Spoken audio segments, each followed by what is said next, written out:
края на емисията ви срещаме с Станислав Владимиров. След дебютния си пълен сезон в националния рали шампионат, 27-годишният пилот стана първият носител на купа Тодор Славов и се превърна в любимец на феновете с атрактивното си шофиране.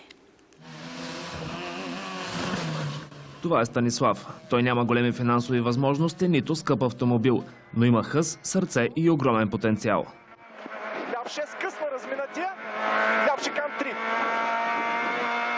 Чувството е неописуемо, просто трябва да го изпиташ, не може да се опише. Младежът управлява автомобил, който е почти негов връстник, но не се оплаква, просто оставя зад гърба си съперници с далеч по-качествени и нови машини. Може да те научи на много неща, защото стария автомобил се кара малко по-трудно. През този сезон Станислав се нареди на 5-то място в националния рали шампионат, а освен това стана номер 1 при младежите и взе купа Тодор Славов. Станислав е също толкова отдаден на спорта, колкото беше и Тошко. Притежава много от неговите качества, е най-важното спокойствие и аналитичния ум. С това обаче приликите между двамата не свършват. При живе Тодор Славов помага със съвети на Станислав. Рядко са пилотите, които си позволяват да правят някаква атракция за публиката. Но той беше от тези пилоти.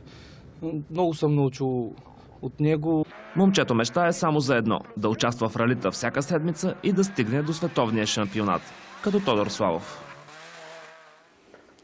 Още спорт в централната ни емисия, както и на нашия сайт btvnovinite.bg. Приятен ден!